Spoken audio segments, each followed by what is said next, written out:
Prescription products require completion of an online medication consultation with an independent healthcare provider through the LifeMD platform and are only available if prescribed. Subscription required. Individual results may vary. Additional restrictions apply at lifemd.com. Read all warnings before using GLP-1s. Side effects may include a risk of thyroid C-cell tumors. Do not use GLP-1s if you or your family have a history of thyroid cancer. Should GLP-1 weight loss medication like Wegovy and Zepbound cost thousands of dollars? We don't think so. TryLifeMD.com helps provide insurance access to the leading GLP-1 medications. Visit TryLifeMD.com and check your eligibility for GLP-1 medication with copays as low as $0. Listen to Bridget's story after losing 55 pounds and using her insurance for coverage. LifeMD helped me get covered with my insurance. Finding out that it was covered was huge. I've lost 55 pounds. I am so much healthier now that I've lost the weight. I would never be able to do it without them. Get started today and check your eligibility for GLP-1 medication with copays as low as $0 at TryLifeMD.com. That's TryLifeMD.com.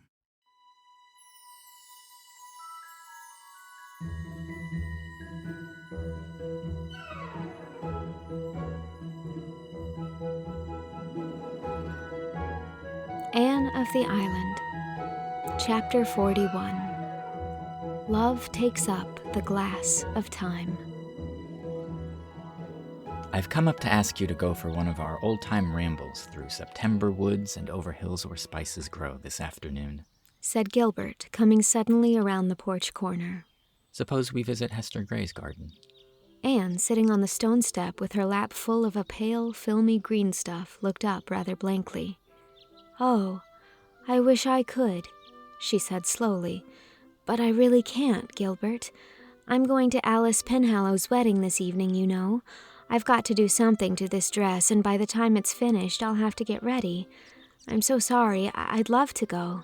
Well, can you go tomorrow afternoon then? Asked Gilbert, apparently not much disappointed. "Yes, I think so." In that case, I shall hie me home at once to do something I should otherwise have to do tomorrow. So Alice Penhallow is to be married tonight. 3 weddings for you in one summer, Anne. Phil's, Alice's, and Jane's. I'll never forgive Jane for not inviting me to her wedding. You really can't blame her when you think of the tremendous Andrews connections who had to be invited. The house could hardly hold them all. I was only bidden by grace of being Jane's old chum, at least on Jane's part. I think Mrs. Harmon's motive for inviting me was to let me see Jane's surpassing gorgeousness. Is it true that she wore so many diamonds that you couldn't tell where the diamonds left off and Jane began? Anne laughed. She certainly wore a good many. What with all the diamonds and white satin and tulle and lace and roses and orange blossoms, prim little Jane was almost lost to sight. But she was very happy, and so was Mr. Inglis, and so was Mrs. Harmon. Is that the dress you're going to wear tonight? Asked Gilbert, looking down at the fluffs and frills. Yes, isn't it pretty? And I shall wear star flowers in my hair. The haunted wood is full of them this summer. Gilbert had a sudden vision of Anne, arrayed in a frilly green gown with the virginal curves of arms and throat slipping out of it, and white stars shining against the coils of her ruddy hair. The vision made him catch his breath, but he turned lightly away. Anne looked after him as he strode away and sighed. Gilbert was friendly. Very friendly, far too friendly. He had come quite often to Green Gables after his recovery, and something of their old comradeship had returned. But Anne no longer found it satisfying. The rose of love made the blossom of friendship pale and scentless by contrast, and Anne had again begun to doubt if Gilbert now felt anything for her but friendship. In the common light of common day, her radiant certainty of that rapt morning had faded. She was haunted by a miserable fear that her mistake could never be rectified. It was quite likely that it was Christine whom Gilbert loved after all. Perhaps he was even engaged to her. Anne tried to put all unsettling hopes out of her heart and reconcile herself to a future where work and ambition must take the place of love. She could do good, if not noble, work as a teacher, and the success her little sketches were beginning to meet with in certain editorial sanctums augured well for her budding literary dreams. But... Anne picked up her green dress and sighed again. When Gilbert came the next afternoon, he found Anne waiting for him, fresh as the dawn and fair as a star, after all the gaiety of the preceding night. She wore a green dress, not the one she had worn to the wedding, but an old one which Gilbert had told her at a Redmond reception he liked especially. It was just the shade of green that brought out the rich tints of her hair, and the starry gray of her eyes and the iris-like delicacy of her skin. Gilbert, glancing at her sideways as they walked along a shadowy wood path, thought she had never looked so lovely. Anne, glancing sideways at Gilbert now and then, thought how much older he looked since his illness. It was as if he had put boyhood behind him forever. The day was beautiful and the way was beautiful. Anne was almost sorry when they reached Hester Gray's garden and sat down on the old bench, but it was beautiful there too, as beautiful as it had been on the faraway day of the golden picnic, when Diana and Jane and Priscilla and she had found it. Then it had been lovely with narcissus and violets. Now goldenrod had kindled its fairy torches in the corners and asters dotted it bluely. The call of the brook came up through the woods from the valley of birches with all its old allurement.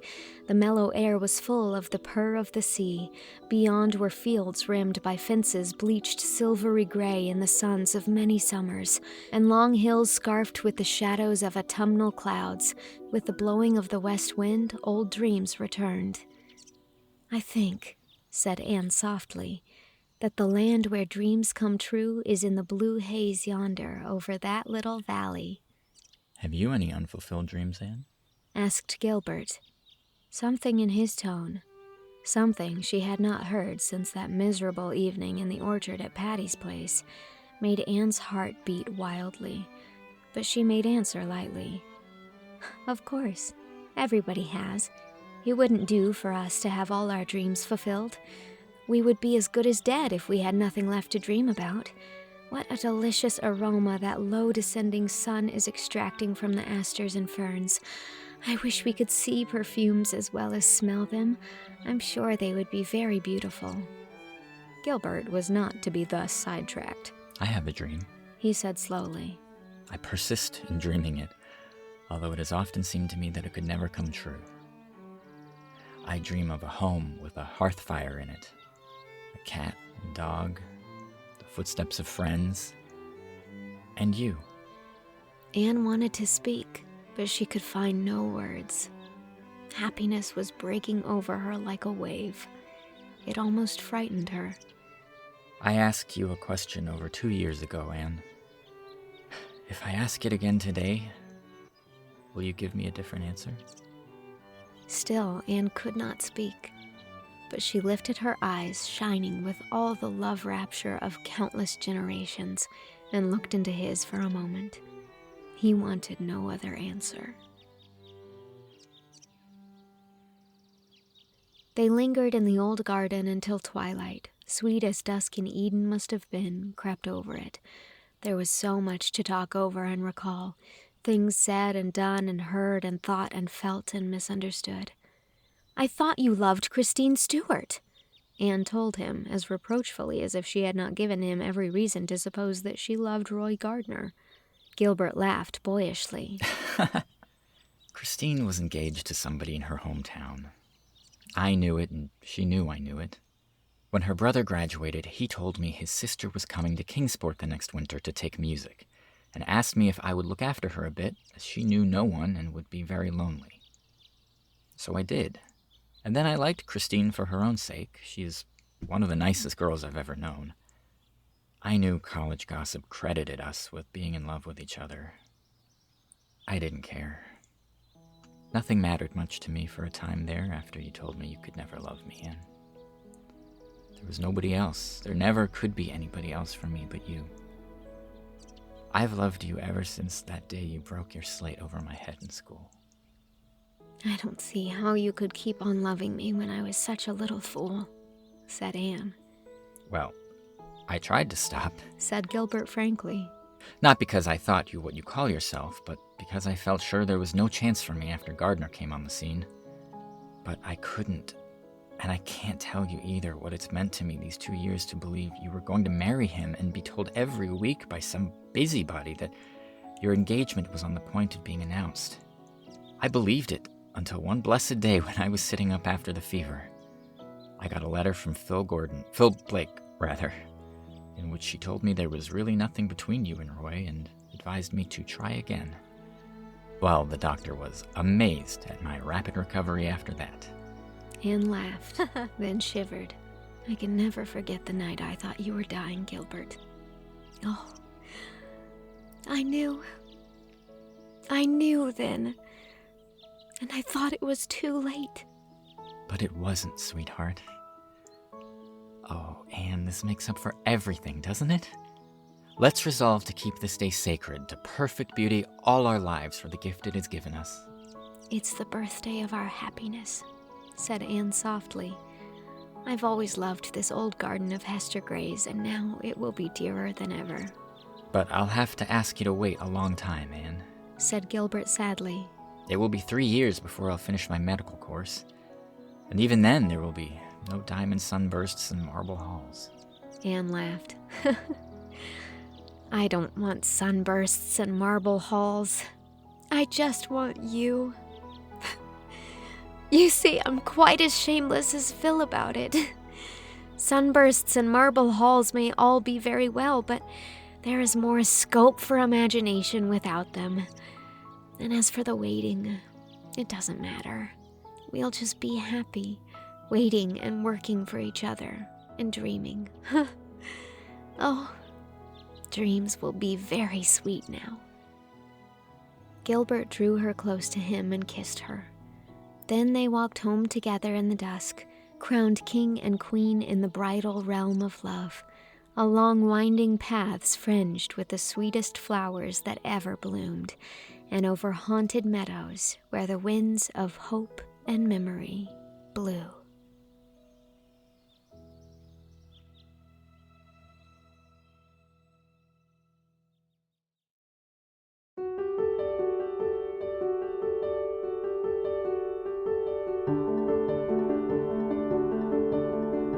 That was Chapter 41, the final chapter of Anne of the Island. Gilbert Blythe was read by Sean Persaud, and Anne Shirley was read by me, Mary Kate Wiles. It is also recorded and edited by me. Special thanks to patrons Rachel Belinsky, Larissa Jones, Katie, Deborah Shapiro, and Phoebe Shaylor. Executive produced by Allie Bertz Brown, Warren Day, Jane Leach, Lisel Perrine, and Justin Waterman. This is the end of my Anne Shirley audio series. Thank you very much for listening. I hope you've enjoyed it.